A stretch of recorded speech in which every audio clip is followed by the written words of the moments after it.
Domo arigato, geek to me radio, da da da da da da. Domo arigato, geek to me radio, da da da da da da.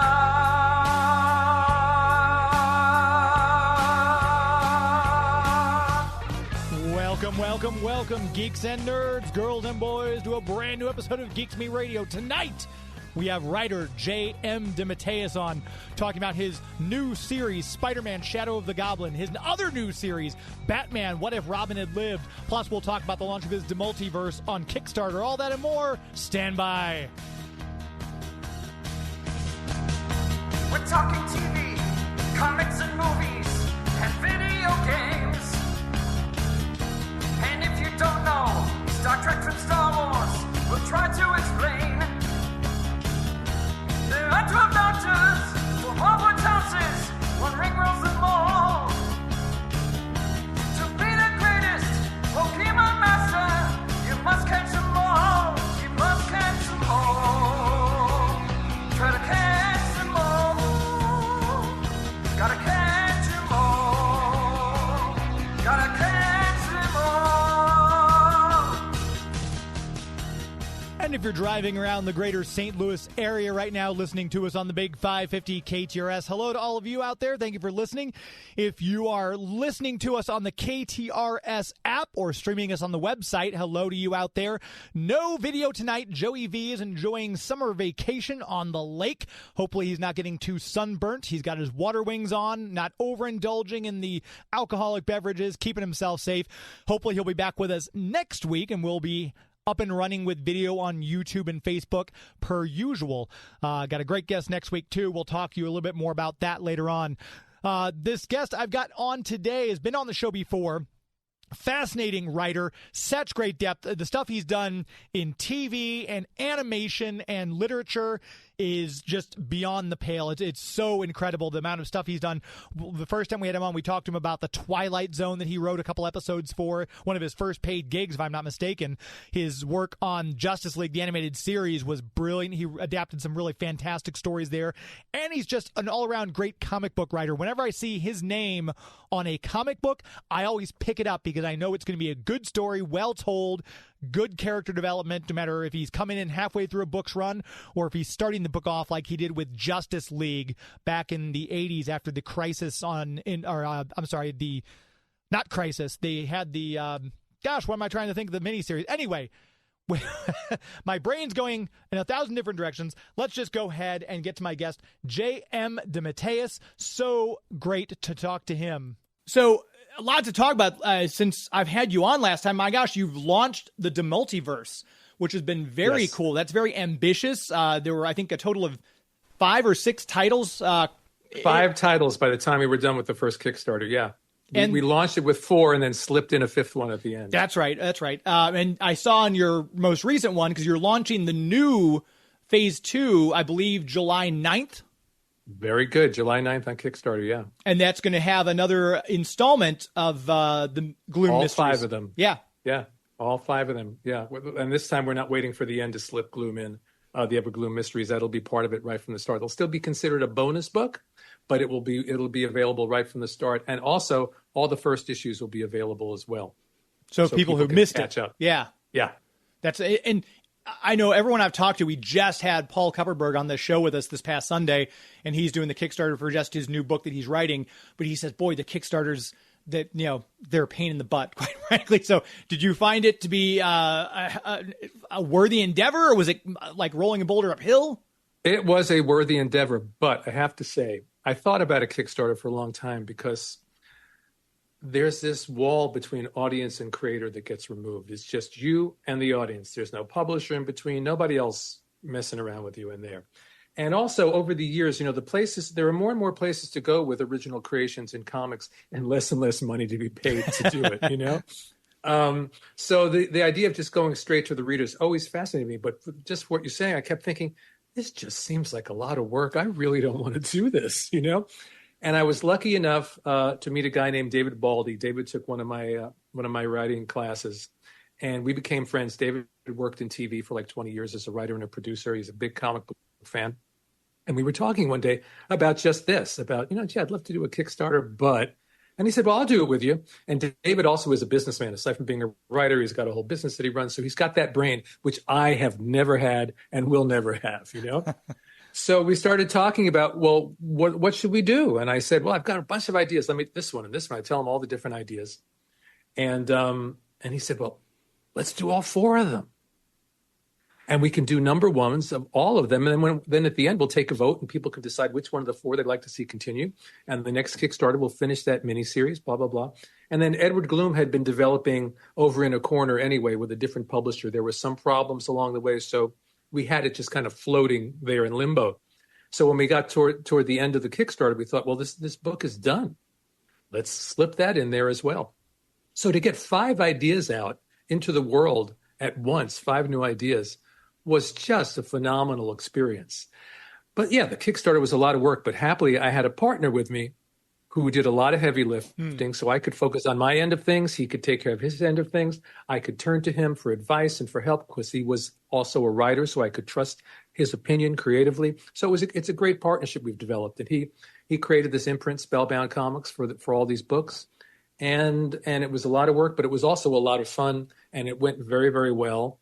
And here we are now, all the second round of books, they're probably 90% done already because we want to make sure when we go into the Kickstarter that this stuff is either all done or very close to being done. Because I just have heard so many stories about people waiting so long to get their books after the Kickstarter, and we don't want to do that. We didn't do that the first time, and we don't want to do it now. So yeah, we're ready to go. We're already starting sort of the pre-release hype. It's one of the reasons why I'm here, obviously. and it will be exciting and all-consuming. And as soon as this Kickstarter is over, I'm going on vacation. That's a well-deserved vacation because I'm sure it's very busy. Plus all the other stuff you're doing, which we're going to get to in a moment. But I found it fascinating because I believe, if I'm not mistaken, the original idea was we're going to put these titles out there, see which one's the best, and finish, as you said. But you weren't expecting people to love them all equally, and you're just going to continue all of them, which is amazing. We gave them the option of voting for a single title or voting to have all of them continued, and the most votes went to all of them. So here we are, and it's fun too, because, when a first issue is just a foundation, it's sort of the bare concrete foundation. And in my head, I know where all of this is going and how tall and broad this building is going to be. So now with the second issues, we get to build on that. And with the third issues, we'll build on that, and so on and so on. So by getting into the second issues, we're really expanding these stories out more and deepening them more. It's very exciting. As the creator, is there one title that you personally have enjoyed writing more or world building for more than one of the others? Well, the fun is they are all absolutely different from each other. So, one of them, if I can talk about them, there's Layla in the Lands of After, which is sort of an all ages fantasy adventure about the afterlife. That's illustrated by Sean McManus, one of my favorite artists, collaborators, and people on the planet. So that's in one realm. Then we have Wisdom, which is a supernatural Western. I've never written a Western before. Tom Mandrake, master of both Westerns and the supernatural, as the artist on that. Any Man is the closest thing to a more typical superhero story, although as you dive into the story, there are many twists and turns, and it turns out to be anything but typical. And so that flexes those muscles. That's illustrated by David Baldion. Godsend is sort of Jack Kirby meets Philip K. Dick meets The Matrix is my very, very confusing one-liner. But it's a story about the search for our personal, both for our identity, both personal and cosmic. It's a fun story about the nature of reality, all these things that I love to play with. And that first issue was done by Matthew Dow Smith, who's a buddy of mine. He was not able to do the second issue. So we have a new artist for the second issue who we haven't announced yet, but that announcement is coming up. And Matthew Dow Smith is doing the alternate cover for the second issue. So he's still involved. Let's see. And then there's the Edward Gloom Mysteries with a wonderful artist from Greece named Vasilis Gogzilis. And I always pray that I'm saying his name correctly, who is very, very good at this moody, mysterious. It's imagine Frankenstein if Frankenstein was a poet, a philosopher, a historian, a composer, and a mathematician, and oh, by the way, a detective. So it's a very romantic story, but it's filled with sort of Bernie Wrightson, Mike Plug-esque monsters and mood and mystery, and it's a really, really fun series. So they're all really different. So in answer to your original question, whichever one I'm working on in the moment is my favorite because I get lost in that world. Yeah. And with the different artists you had on, you mentioned some very well-known names. Were they the ones you like, as you're drafting this out, you're like, I envision it to be in the style of, David's style that he would do for this one? Or did you just kind of make some offers to people and say, hey, I'd love to collaborate, and this is how that came together?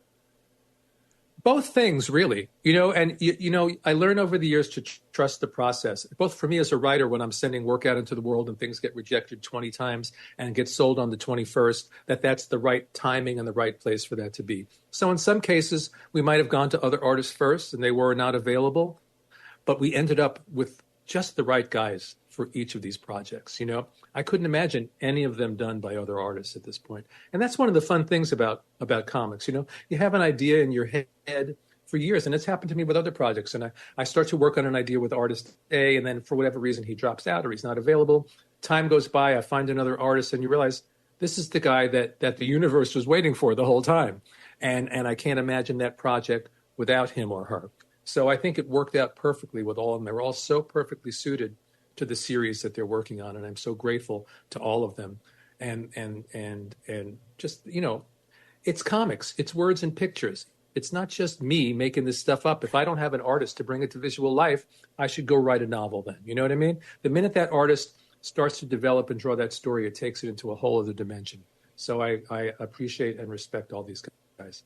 And to your point about how the process, it starts with one type of thing and it might go 8 or 9 iterations down the road before it finally gets made. Last time we had you on, we talked about that with Kraven's Last Hunt, which is still a huge story. That was originally a Batman thing, and it just worked out so well. And now it's one of Spider-Man's, people always rank that in the top 5 stories of Spider-Man over his, 60-year, 65-year history now. Yeah, and again, that story went through many permutations, many different concepts and ideas before it was not even just one, it was 2 different Batman stories that I was playing with. It was originally I was playing with a Wonder Man idea, all these different things. But that's where that kind of trust in both my own unconscious and if I may get a little 1960s on you in the universe itself to have the perfect timing, Mm-hmm. And I really do trust that. And sometimes it's frustrating because I've had stories that have taken decades. I've worked on them for decades before I was able to find the right people and the right publisher and get it out in the world. But I also believe that they came at the right time. The older I get, the more I realize I ain't waiting decades for this stuff to come out because I'm going to be way too old for that to happen. But I've had stories, take 20 years before I found the right artist, the right company, and got out at the right time.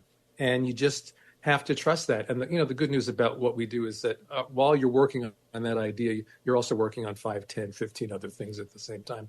And you're always juggling and you're always throwing things at the wall, and you never know which things. Sometimes you have an idea and bang, it's out there instantly. And sometimes it's a long process. Where I had one project that I ultimately did at IDW called The Life and Times of Savior 28 that I did with my friend Mike Cavallero. Worked on it for years in different forms, occasionally even with other artists, pitched it. Nobody got it. Nobody wanted it. It was over the course of like 20 years. Pitched it to Chris Ryle at IDW with Mike Cavallero attached, sent him the proposal, some of Mike's art, pitched it to him in an email in the morning, and he approved it in the afternoon. Oh, wow. So I waited 20 years to get an instant approval. So, when you're working in the world as a freelancer, you just kind of go with the flow, and you have to trust that the work will get out into the world at the right time.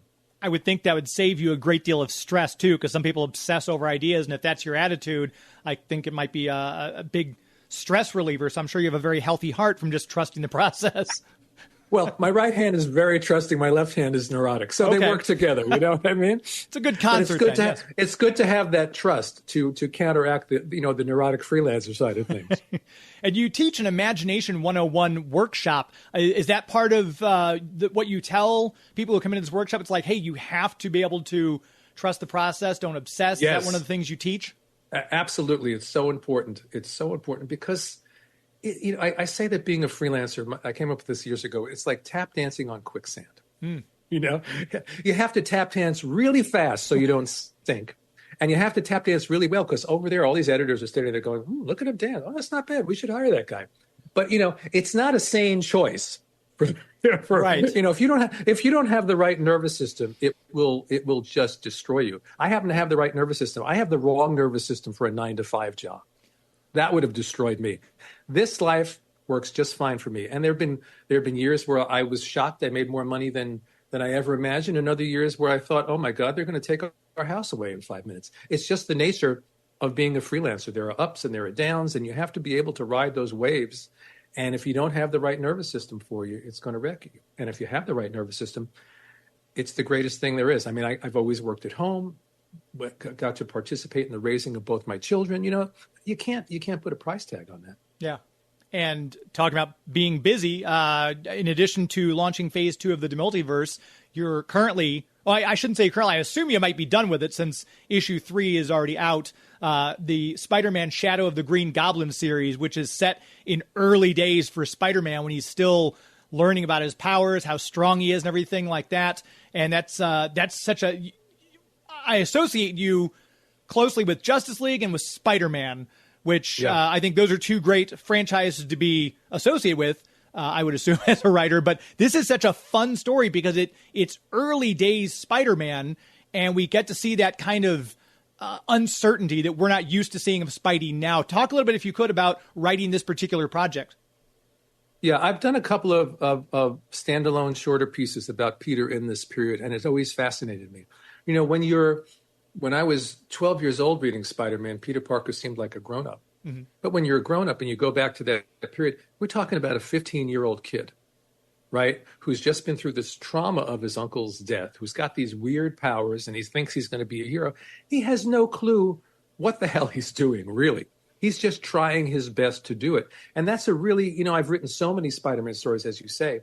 That's a really interesting space to go and find new corners of Peter's psyche to explore, because I know that character so well. To find some new arenas to explore is always exciting. And so to go into this period and to see what Peter's going through, to see what Aunt May's going through, both of them are still, this grief is still fresh. And because of the kind of people that they are, they're not dealing with it with each other. They're trying to protect each other by not dealing with it, and they're both making it worse, At the same time, we're looking at the massively dysfunctional Osborn family before Norman becomes the Green Goblin, but in the early stages of him developing all that. And that family has always fascinated me. That was a big, big part of my run on Spectacular Spider-Man with Sal Buscema, was Harry and the trauma and dysfunction of his life. So we get to take a deep dive into that. We visit with the Stacys at a period when Gwen's mother is dying. And so we get into this. So it's a lot of it is about family with all the wonderful superhero slam and bang layered on top of that, I'm enjoying it because you've got the perspective of this is kind of like current day Peter Parker reflecting back on this period. Yes. And he's kind of like narrating it as we go through the story, which I love that concept. Is this a concept that you pitched to Marvel, or did Marvel kind of say, we want to do an early days Spider-Man, and reached out to you for something? We are going to get the answer to that question from J.M. DeMatteis right after this commercial break. You're listening to Geek to Me Radio on the Big 550 KTRS. Please stand by. Hey everybody, it's Paul Sun-Hyung Lee. I play Appa on Inconvenience and Captain Carson Teva on The Mandalorian, and I am thrilled to be here on Geek to Me Radio. Okay, see you.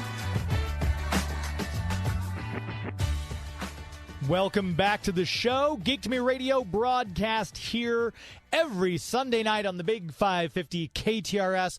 Very proud to be bringing you the latest in geek culture and pop culture news. I want to make sure we tell you about our comic book sponsor. Speaking of, since we've got J.M. DeMatteis on the show tonight, if you maybe missed out on the series that he did, the Spider-Man Shadow of the Green Goblin, maybe you're just now hearing about the Batman series he's doing from the Vault, DC Comics, What If Robin Had Lived, picking up after the events of Batman 428. This is a great time to go see Larry at Bugs Comics and Games. He's right there in O'Fallon off of Bryan Road. You can get there from either Highway 70 or from Highway 364. With all the construction going on Highway 70, I'd probably recommend going Highway 364 if you can help it, because Bryan Road, if you're heading westbound on Highway 70 is closed down right now, so you have to kind of pop around and come back to it.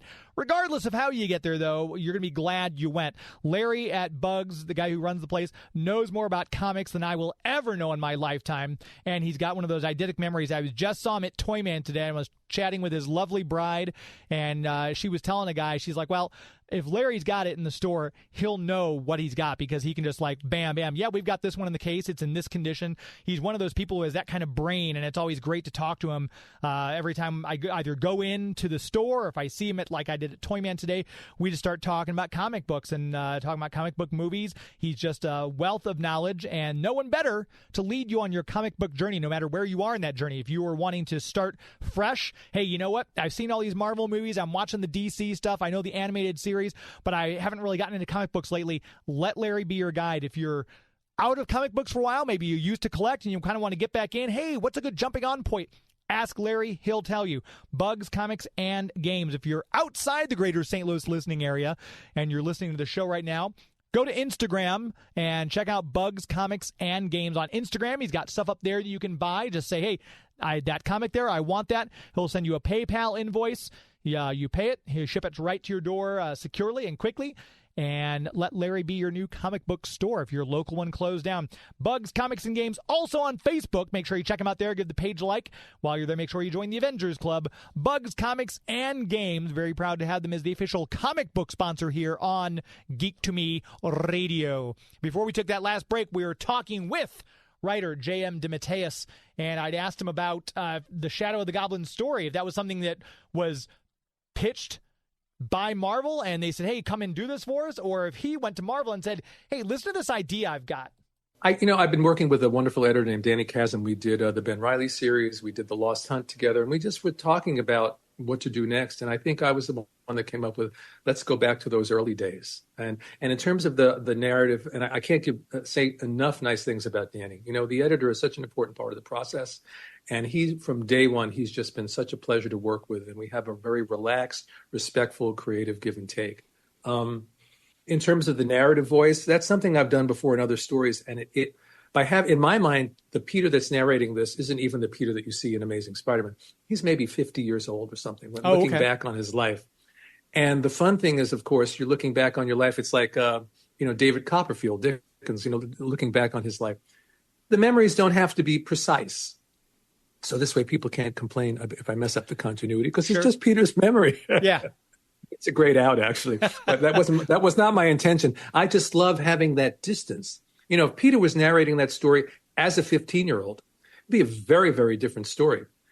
You or I looking back at ourselves when we're 15, telling a story about what happened to us then, we bring a whole different perspective. There's a distance, there's a sense of humor, and there's all the growth in between that you bring to bear on that. So I really love that narrative device, and I think it makes the story richer to have that narrative perspective. It's a really important part for me of what a story is going to be. Well, what's the point of view? How am I telling this? Is no one narrating this? Is it third-person narration? Is it first person? Is it first person 30 years after the events have happened? Is it someone else, an unreliable narrator looking at these events and trying to mislead you?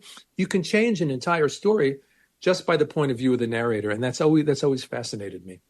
I'm curious because we're going to get into the Batman Robin Lives in a moment, but I'm curious from your perspective. It seems like I go to my local comic book shop on Wednesdays and I talk to the owners of other comic book shops, and the titles that are really selling well, like your Ben Reilly series you did last year, that 5-issue thing where we saw Ben Reilly as Spider-Man still, the new Fantastic Four that Peter David just did, his miniseries of that. He did a Grey Hulk series as well. The stuff with Robin, when they re-released the issue last year, I think it was, where they had the cover, the alternate cover, What If He Lived? And now we're doing this early days Spider-Man stuff. I feel like the best-selling books are stuff that are kind of dipping back into the past, the 90s, the 80s, the 70s. Do you think that has anything to say about the current state of comics that people, or is that just nostalgia, which always sells? Yeah, it's probably that. I think, it depends, the age of the audience, if I'm sure it come back in 10 years and there'll be people with this phenomenal nostalgia for exactly what's happening in the books now. It's just the nature of the beast. It's like I look back at the Clone Saga, which around the time it came out, there was a lot of negative stuff around it. All those characters and stories have come back because the kids that were 12, 13, 14 reading those books then are adults now, and those were their favorite comics. So it all shifts. But the thing about, I don't like when these books get labeled as nostalgia books, because if that's all they were, it wouldn't be worth the paper they were printed on. The trick is to really find a story of value that has something new to say about that character. And that's what I tried to do with Ben Reilly. That's what I tried to do with The Lost Hunt. We suddenly had a whole window into that Craven mythos that we never had before. And certainly with this, I want to show you a window into Peter and his life in that period that we've never seen before. Because if you're just sort of replaying old events for sheer nostalgia's sake, then just read a reprint. Yeah. Why do a new story? Yeah, which we're seeing a lot of those too. I know Marvel's releasing a lot of new stuff. They're going through, I think, the Roger Stern run right now on Amazing Spider-Man, releasing those issues in the 250 range. But it's really cool to see that people coming back and loving this. And to your point about the Clone Saga, I was talking to Danny Fingeroth not too long ago. I said, I don't know what everyone was complaining about, because I loved the Clone Saga when it was coming out. And I think it was some of the best Spider-Man stuff. And then when you go fast forward. How old were you when you were reading it? Mid-20s. Oh, okay.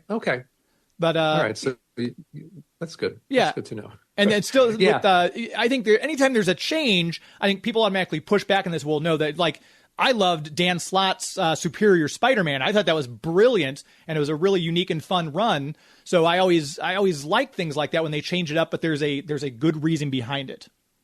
Right, exactly. And the controversy. Tom DeFalco tells a story about the Clone Saga being at I think online at the San Diego Comic-Con, and listening to these fans discussing it, and how suddenly there's a whole crowd of people having this heated discussion about this controversial story.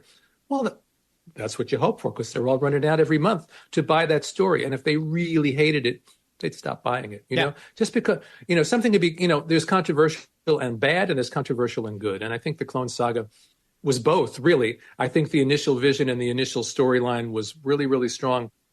That was a case, and you could do a whole show on this, so I'll keep it short, where the marketing tail was wagging the dog, and they kept dragging it out and dragging it out and dragging it out. And I think that's one of the things that hurt it. Our original vision was to do it, really get in, tell the story in X number of months, and get out. And by the end of that, Ben Reilly was going to be the new Spider-Man. Peter and Mary Jane were going to be off having their baby, living happily ever after. And then you had a character that you could always bring back whenever you wanted. And but that was, and now it's funny because people were like, oh no, you have these clones and all this stuff. Look at the Spider-Verse now. Oh my gosh. Yeah. Look how many variations on it's Spider-Man right now is more like the 1950s, 60s Superman with, super this and super that and Spider this and Spider that. I'm not putting a value judgment on it, good or bad. I'm just saying people were like reacting to the Clone Saga because, oh no, there's Spider-Man and Ben Reilly, and then there's another clone. Now they've got 150,000 different Spider characters floating around. So I think the Clone Saga looks rather modest by comparison, That's one of the things with Across the Spider-Verse. I'm like, I'm going to have to see this 2 or 3 more times to catch everything that they were throwing in every there. Reference. Yeah. I mean, my gosh, they've got Scarlet Spider shows up in that, and yes. it was the 60s Spider-Man's there, and it was a lot of fun. So I'm kind of, the Clone Saga, like you said, laid the foundation for a lot of that.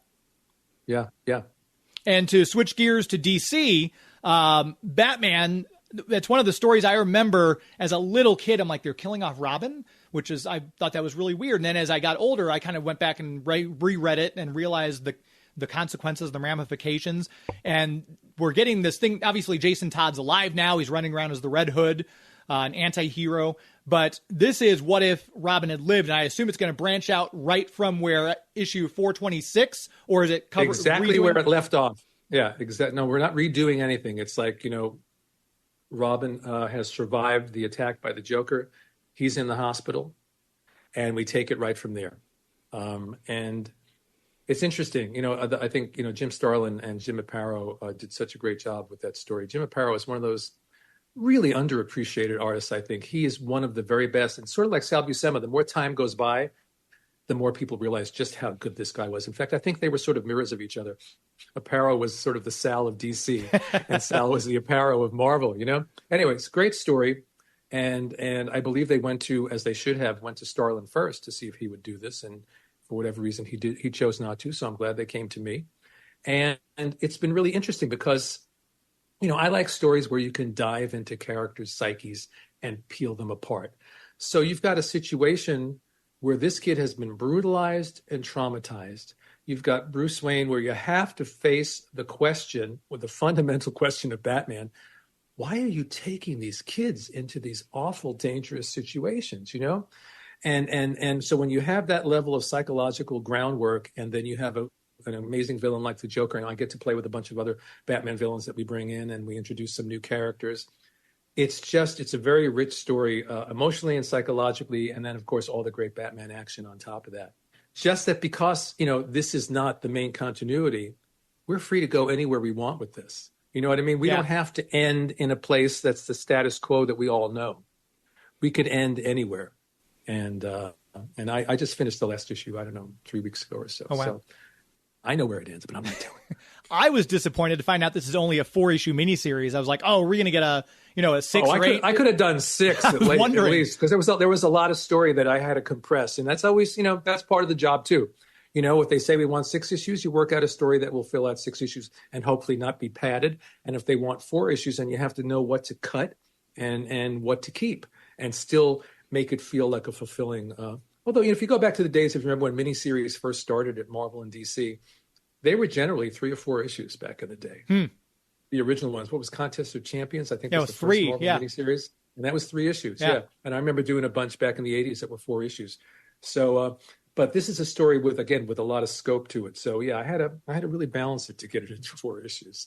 And it's interesting because that was one of the things I was wondering when I heard the announcement. You mentioned that this is not, going to affect anything in current continuity. So this is kind of like a sliver off of a timeline. So it's kind of like playing with another. That's the way I'm looking at it. It's it's an Elseworlds, right? Okay. It has to be, because it's not what happened, because when what happened, he would quote died and then came back as the Red Hood. This is not that continuity. Gotcha. Okay. I was kind of curious if this would end up, how it would wrap up and kind of arc back into the main thread. So I was curious about that story wise. Hopefully you will be surprised by the twists and turns along the way. You're writing it, so I have no doubt I will be surprised and pleasantly so. I appreciate that. I appreciate that. Yeah, and I have to mention the artists on both the Spider-Man and the Batman. We have Michael Santamaria, who is a new artist. I was unfamiliar with his work, and he's done just a wonderful job with this series. And one of the things I like about working with new young art, on the DeMultiverse, I'm working with these artists that are veterans that I know I want to go back and work with them again and again. But there's a joy to working with someone new. And you watch them evolve, even over the course of the 4 issues of Shadow of the Green Goblin. Michael just gets better and better with each issue. It was a delight working with him. And then Rick Leonardi is doing the Batman story. Oh, yeah. Veteran of Marvel and D.C., wonderful storyteller. So, I get to work with a veteran and a newcomer, and they're both, excellent, really excellent. So that's the fun of the game, is who you get to work with. They talk about the Marvel method. That's always been something that's talked about between a writer and artist, how the story is developed and everything like that. So you're I shouldn't say simultaneously because you're obviously done with the Spider-Man one, but doing a Marvel Spider-Man title and then doing a Batman title for DC. Is there really much of a difference these days between how the work is done at the two companies? And we're going to get the answer to that question when we come back. You're listening to Geek to Me Radio on the Big 550 KTRS. Please stand by. This is Kevin Conroy, the voice of Batman. You're listening to Geek to Me Radio.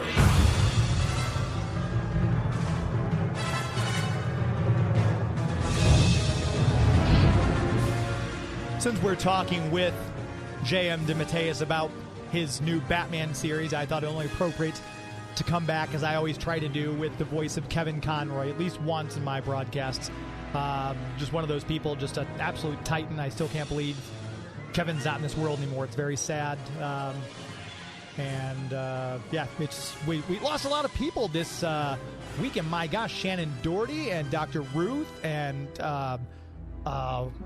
I can't think of his name, the guy with the exercise. Now my brain is not working tonight. I've been up too early and I've been awake too long.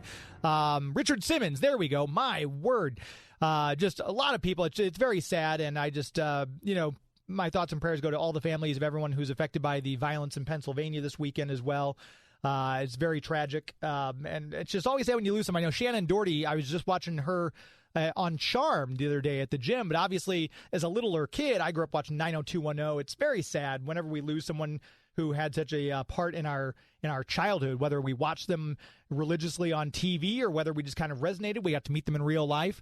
And for me, that someone was Kevin Conroy, just an amazing man, both in front of the mic and in real life. I got the chances to meet him, and I'm so glad we had him on the show as many times as we did.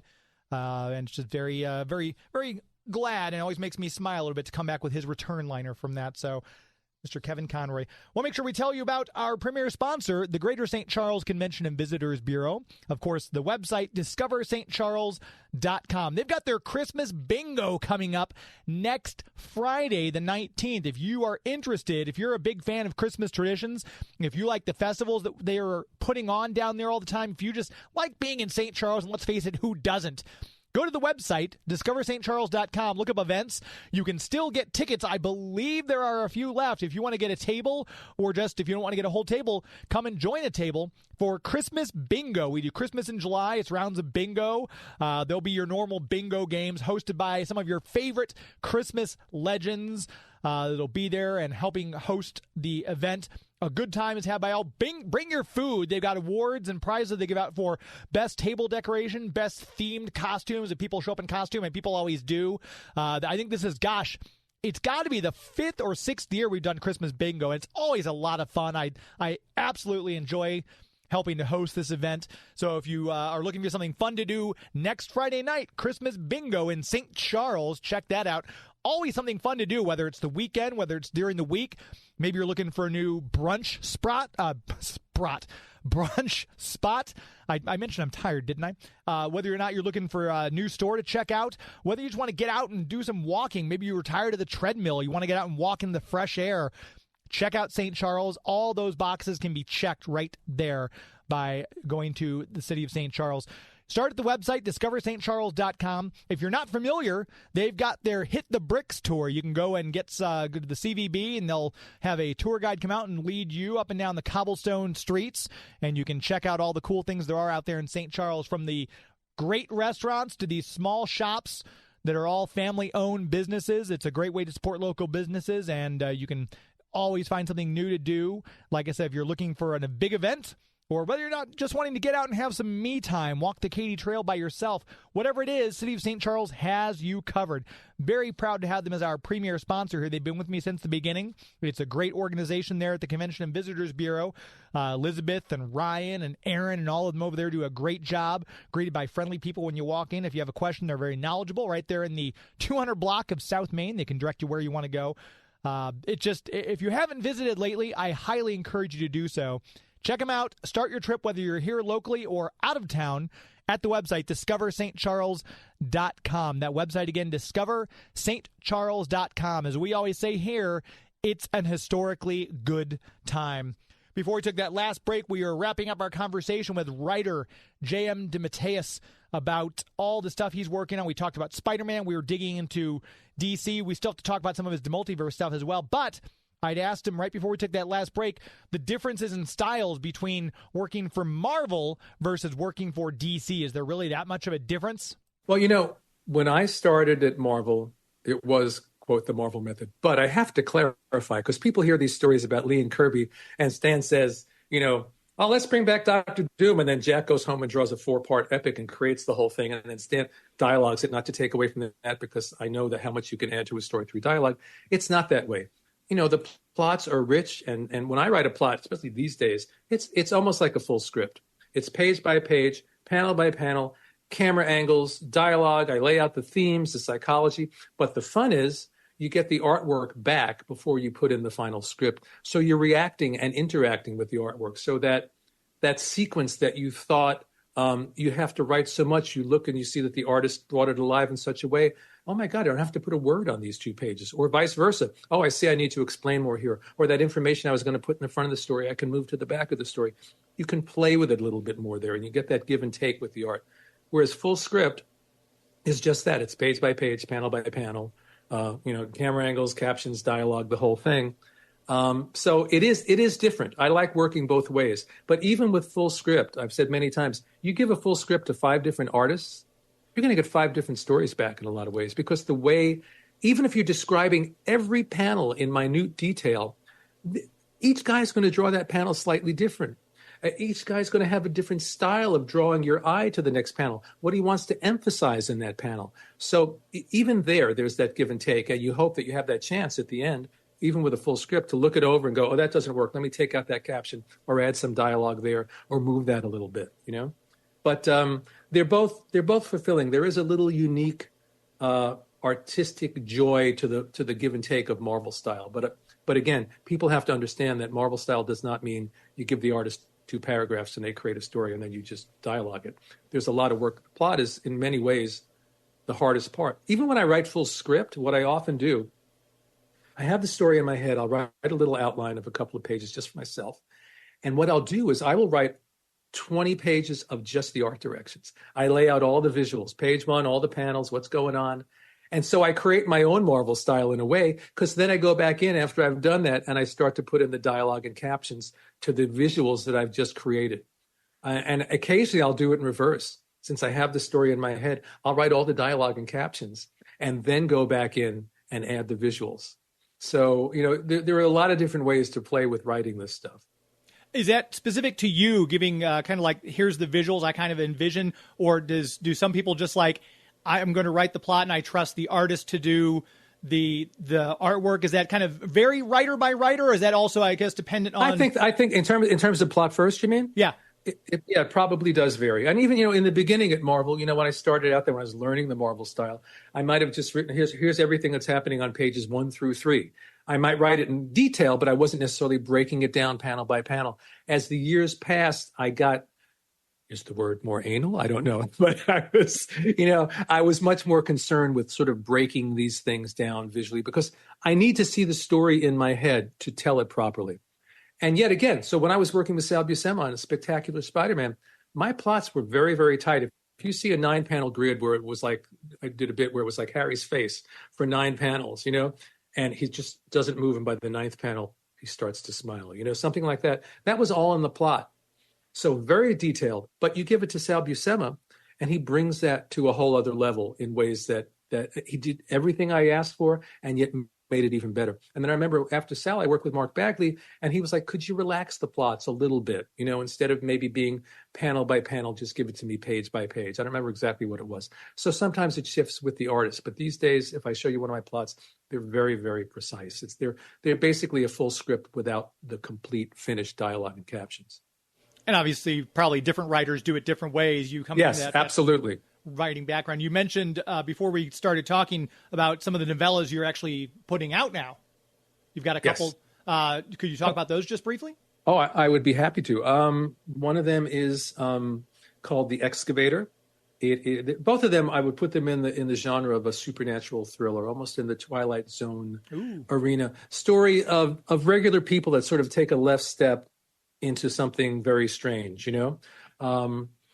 And one is called The Excavator. The other one is called The Witness. They're both available on Amazon through a wonderful company called Neotext. And I'll give you do you want a quick description of each one? Please, yeah. I'd be happy to do that, yeah. The Excavator, and this is just the premise, and then the story goes off in a very different direction from there. This woman is sleeping beside her husband one morning, and she wakes up and she sees this child standing at the end of her bed. She thinks, am I dreaming? Who is it? And she goes, no, I'm not dreaming. There's some kid I've never seen before in my life standing in my bedroom at the end of my bed. The kid starts to crawl into the bed. She freaks out. She pushes him to the floor and he starts to cry. The husband wakes up. What's going on? And the kid says to the husband, Daddy, why did mommy do that to me? Turns out this is her son, and all memory of her son has been completely erased. She remembers her husband. She remembers her daughter. She remembers everything else about her life. And then, long story short, they get a text saying, if you'd like the memories of your son returned to you, please give us $500,000. Oh, wow. Or else we'll take your daughter next. And that's just the starting point for a story that I hope goes to some very unexpected places. So that's The Excavator. And Vasilis Godzilis, who did the Evergloom Mysteries, both these novellas have 10 illustrations. So Vasilis did 10 illustrations and a cover for The Excavator. The Witness is about a guy who, long story short, is feeling very restless and very anxious, and he goes to take a drive in the middle of the night, looks up in the sky, sees what looks like a UFO sailing across the sky, comes lower and lower and lower, comes down over his head. It's a passenger jet on fire. Into the woods, it explodes. He runs into the woods. There's nothing but a wrecked plane, dead bodies, and suddenly he sees all the spirits of all these people rising up into this vortex in the sky. Traumatizes him. He's drawn back there a couple of weeks later. That same vortex opens, and down, flying out of the heavens into his forehead, he believes, we don't know if he's crazy or if this is really happening, the souls of the 215 people that have died in this plane crash are now inside him, he believes. And he has to figure out what they want and why. So that's The Witness. And that has 10 illustrations and a cover by J.H. Williams III, who I'm sure you know his work, one of the best artists working out there. So that's that. And the other thing, which I can only say a little bit about, since we were talking about Batman, is I just finished an episode for the second season of Caped Crusader, which is the new Amazon Batman animated show. So that was a lot of fun. So I've been like up to my neck in Batman the past couple of months, which has been great because I haven't done Batman in a while. So it was really great to be immersed in Gotham City on both these projects. And they just announced, I saw the person who's voicing the new Batman. We've got members of the cast who've been announced for the voice cast. As you were writing this, you already knew, because I assumed you were, as you were writing it, were there recordings going on? You were privy to the information ahead of time? They give me the information that I need for my episode, a general overview of the city of the series, and I see animatics of certain episodes, so I get a flavor of the show. It's very hard to write for an animated show, and I've been in that position where I've written for a brand new show that hasn't come out yet, and they haven't even done animatics yet. So you're trying to imagine the voices of these characters. The minute you see something and hear them, you can immerse yourself in that world and you can write that character, because just the sound of a voice alone can dictate how you're going to write that character. Yeah. So I am not allowed to say anything other than the fact that I wrote this episode. But from what I've seen, I think it's going to be a really, really fun show. And it is not, Batman the Animated Series Part 2. It's its own thing, very unique with its own particular voice. I think people are going to really like it. Yeah, I'm excited to see it. I know Bruce Timm being behind it, that's already a gold star for me right there. James Tucker, who's involved with all the DC stuff for years, is also involved in it. Just a great bunch of people, really great bunch of people. And before we let you go, I had to mention, because it feels like, for those of us who love comics, we're just getting kicked right and left between, we lost Neil Adams and George Perez within a couple of months of each other. Keith Giffen was out of the blue, which really saddened me. Yeah. And now we just recently, this year, lost Don Perlin. It's just, see all these people pass away. That's why I always like to make sure, if you're listening and you get to go to a Comic-Con, go see these artists and writers and tell them how much you appreciate them. To that end, do you have any conventions coming up? It sounds like you're fairly busy writing, but are you going to do some cons soon? And since COVID, I have not been to any conventions. I've been a little too paranoid. And then the joke is that I am going to a convention in December, and it's the CCXP in Brazil, which is the biggest convention in the world, I think, And if that goes well, if I don't have a complete nervous breakdown, then I will start going back to conventions next year. And I'm glad you mentioned all those people, and not to take anything away from the passing of those other people, but Keith was someone that I worked with that I knew really, really well, and we worked together over the course of more than 30 years. So I still haven't quite wrapped my head around a world without Keith Giffen in it. I'm sure. Don Perlin, God bless him, he was in his 90s, but he was awesome. I worked with him on Defenders for 3 years. Great guy. And yeah, I know. I'm tired of referring to people as the late, great whoever. It's like it's not fun. It's not fun. And Keith is someone that I really, really thought would outlive us all, because he was such a feisty guy. That was one of the highlights. I think the last time I saw you in person was at Richmond Comic-Con in 2019 before the world shut down. And you and Keith did a panel there. Yeah, I love just seeing the two of you on stage together. It just made me so happy, and just his curmudgeonly responses to stuff that he was being asked and things. It's just such an amazing talent. Yeah, one of the single most creative human beings I've ever known. I always refer to Keith as the Jack Kirby of my generation of comic book creators. He had that level of just creative genius, stuff just popping out of his head, And if he didn't like what popped out of his head now, wait 30 seconds, something else is going to pop out that will be just as good or even better. Yeah, absolutely. Again, if you're interested in any of the stuff we've talked about, the DeMultiverse, the Spider-Man but Spider-Man Shadow of the Green Goblin, and obviously the new Batman Death in the Family Robin Lives, talk to your local comic book store. But for the DeMultiverse, that's all available, the links anyway, through your website, which is jmdematteis.com. Right. So in terms of the DeMultiverse stuff, if you want to get the books before Kickstarter starts, you go to SpellBoundComics.com. SpellBoundComics.com. And right. then, But then once the Kickstarter starts, everything will be there. The first issues, the second issues, everything will be available via the Kickstarter. And I'm assuming, because I'm one of those people, when I see Kickstarters, I like watching for the stretch goals to kick in. So I assume you've got little perks along the way that you've planned. There will be some perks along the way. Absolutely. And again, so that's I will come to your house and I will sing the entire cast album of Hello Dolly for you. We'll see. That right there is worth it because I can harmonize with you. That's only $10,000 that one, including the flight. That's not bad these days for the price of That's airfare. True. That's pretty good. And I changed costume and everything. It's great. You know? And he does a fantastic impression of Bette Midler too, from what I understand, as you do the song. It's always a pleasure to speak with you again. So it's SpellBoundComics.com for the current stuff, and then jmdematteis.com.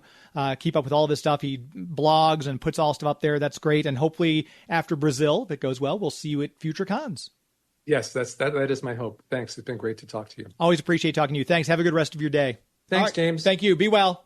There he goes. An absolute delight to speak with him.